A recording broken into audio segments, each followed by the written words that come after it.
Okay, so this is the Bltouch kit. So I decided to buy the full kit for the Creality CR-10 V2. I got it off Amazon and it came pretty quick. So let's open this up and have a look. Okay, so inside the box we've got the instructions. It's Chinese one side, English the other. There's some screws to attach the Bltouch to the mounting bracket. We've got a spare probe, the actual cable to connect the Bltouch to the mainboard electronics, some cable ties, and of course there's the Bltouch.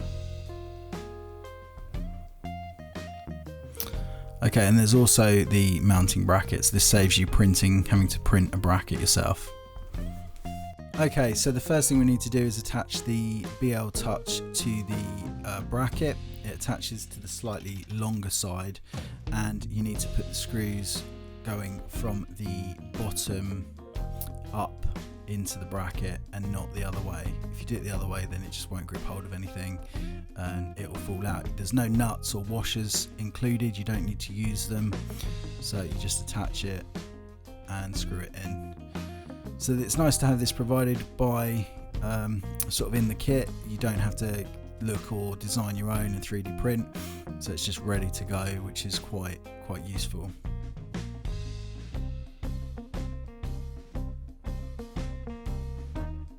Apologies for the camera angle, it's a little bit fiddly to do this. So you just make sure they're tight. Don't over tight, you'll crack the plastic, but that's it, and that's attached and ready to go. Okay, so the next thing we need to do is we need to attach the Bltouch and the bracket to the CR-10 V2, and you'll see the two little pre-drilled holes. So just use your first screw on the top one and screw it in. So this is metal on metal. Okay, so not to worry about over tightening. You want the Bltouch to be as far down as possible. Okay, so there's a bit of movement up and down, just make sure it's all the way down. I know there's a few people on some forums that have asked. You can see there where I've just pushed it up, but just have it hanging down and it seems to work fine. Okay, then I'm just putting the probe down underneath just to see if it does line up with the print head, which it does, and that's perfect. So now we need to undo all of the cable ties that are running up the Bowden tube. So I'm just going to snip these off using the little blue trusted snips, and just be really careful not to nick your cables. So the last thing you want to do is to cut through one of the cables and have to rewire at extra expense. So just take off all the little clips.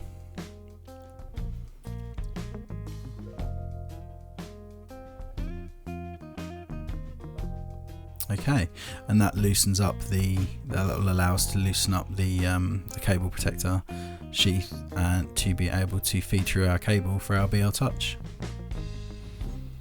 Okay, so we're at the back of the printer and I'm undoing the 3 screws which hold the protective plate on. This covers the cable ports at the back of the printer.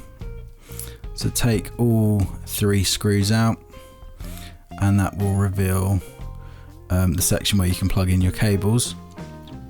Okay, we're going to take the Bltouch cable, and it'll only go in one way, so don't be sort of too worried. Just make sure you get it the right way around. You don't want to bend any of the pins. So there we go, you can see in the video which way that's going to be attached. That just clips in. Now once that's clipped in, obviously we need to run our cable back up to the Bltouch at the front. So to do that, you can just find that you can push it most of the way and then it'll stop, and then just bunch it towards itself and bring it all the way down, and you'll be able to push it through some more, and keep doing that until you get it through and it pops out the other end. So as you can see, this does take a little bit of sort of maneuvering. Don't get stressed with it, just stay calm and you'll be fine.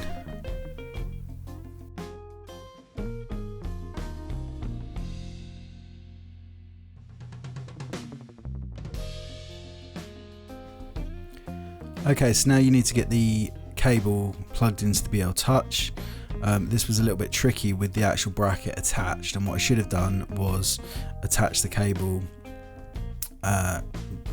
prior to fitting the bracket. So what I actually found in the end was I'll probably just take the bracket off, plug it in, and then reattach the bracket. In the meantime, you need to sort out the black cable management sheath, get that all sorted out and moved back into position. So this will allow you to be able to cable tie this on, keep all your cables nice and neat and out of the way of all the sort of the mechanisms, which is really important.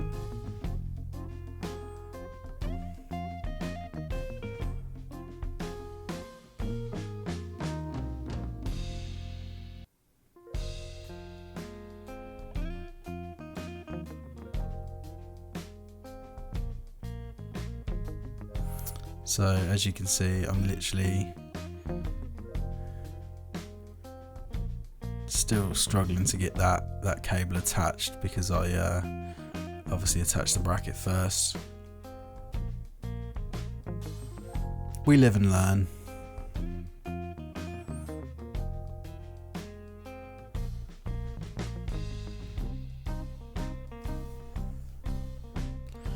Okay, so once you're happy with your cables and making sure they're all in the correct places, what you can do is then cable tie your wires to your Bowden tube.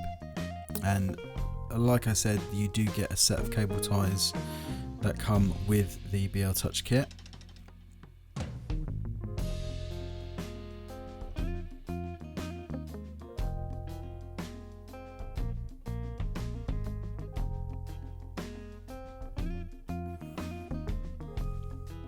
So what I've done there is I've put one just around the actual black cable, not the Bowden tube, and then what I'll do is I'll cable tie the actual Bowden tube and black tubing together. The reason for this is because sometimes it is necessary to get the part of the Bowden tube out of the print head, so out of the actual hot end. So it makes it easier to do that if the Bowden tube's not cable tied at the base to the black sheath.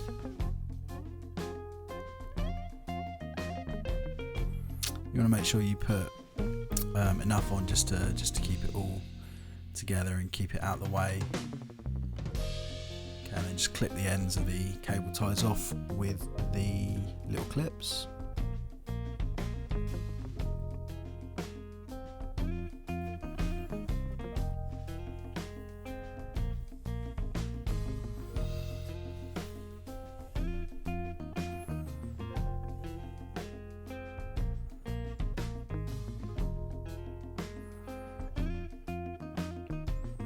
So I think I've used I've used about four cable ties here.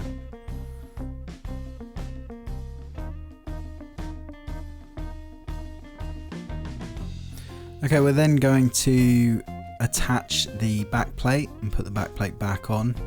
So 3 screws, 2 in the top, 1 in the bottom, and just make sure it all lines up nicely.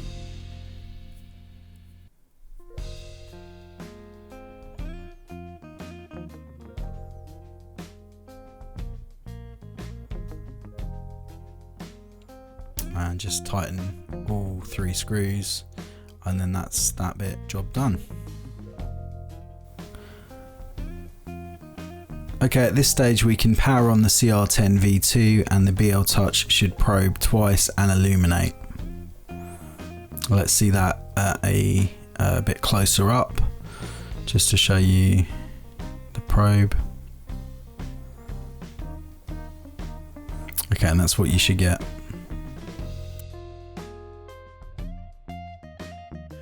Okay, so we've got the Bltouch installed so far as it's attached to the CR-10 V2.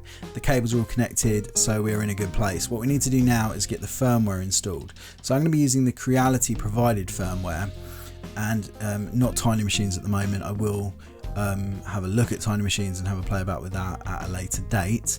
So maybe subscribe and click that bell so that you get a notification when I go over the tiny machine and Bltouch video.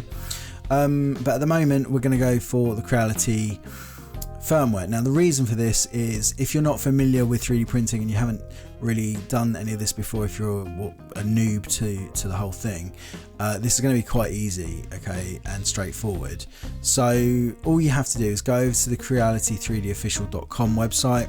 Okay, there are two websites. Try to make sure it's always Creality3dofficial.com, and then go to where it says CR series. Okay, so you want to be on the CR series. Okay, and then you want to come down to where it says V2, CR-10 V2. Scroll down. Okay, you'll get lots of information, some upgrades you can buy, and keep going down. Well, I've gone past it. I might have gone past it. Hang on. Yeah, so it's quite small. It's this here. It says here under product description, you've got CR-10 V2 firmware and SD card files.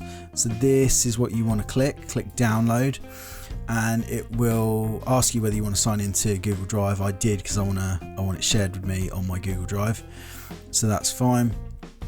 And then what we're going to do is it's got lots of different files in here. It's got the different manuals and stuff. It's got everything that you should find on the SD card when you buy it, but also it's got some firmware files, and you can see that there's CR10 with Titan, CR10 with Titan and Bltouch.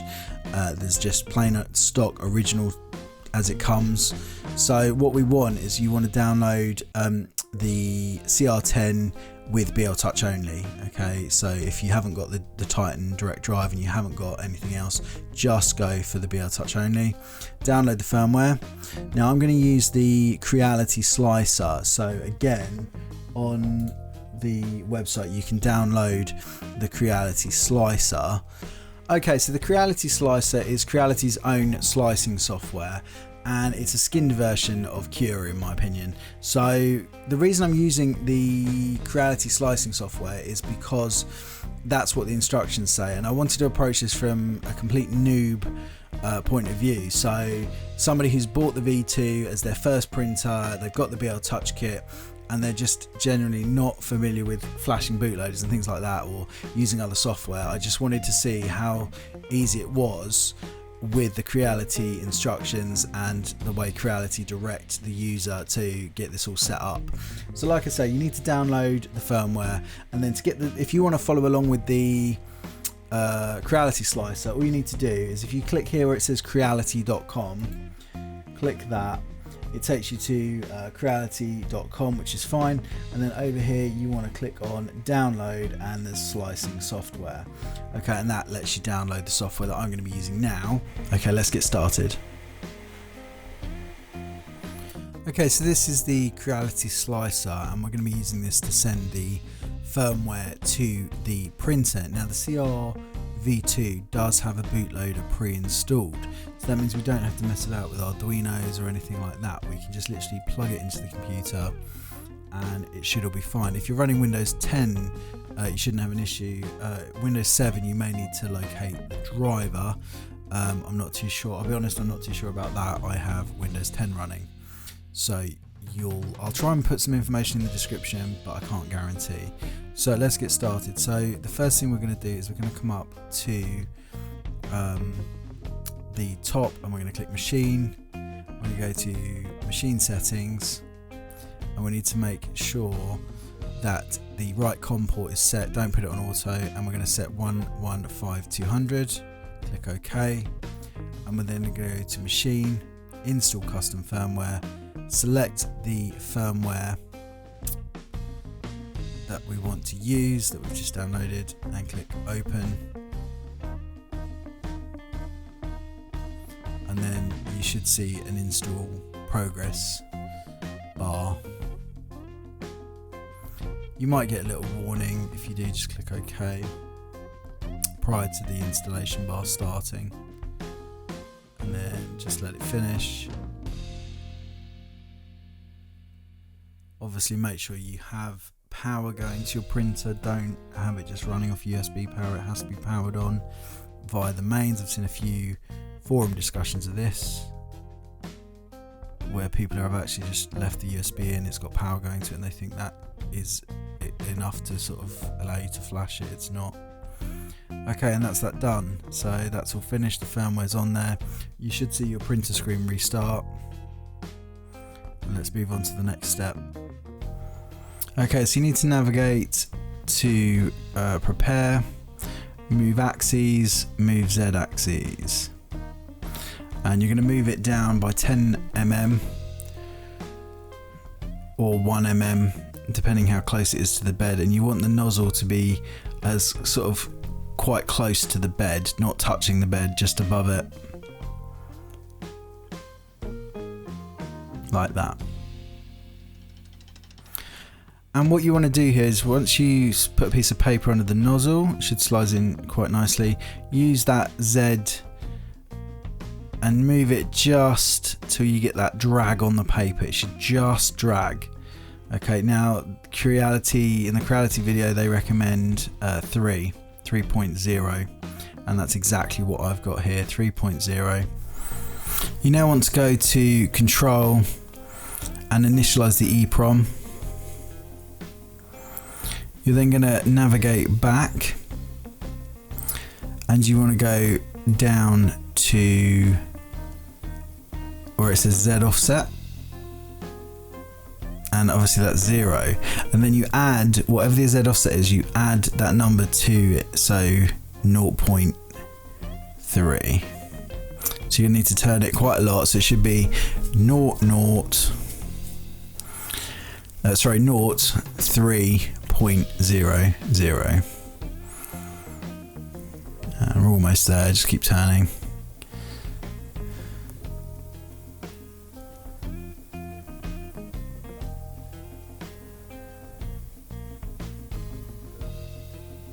There we go. So 3.00, and you want to store that into your EEPROM. So you want to store settings, and that's it done, and we're ready to do a print.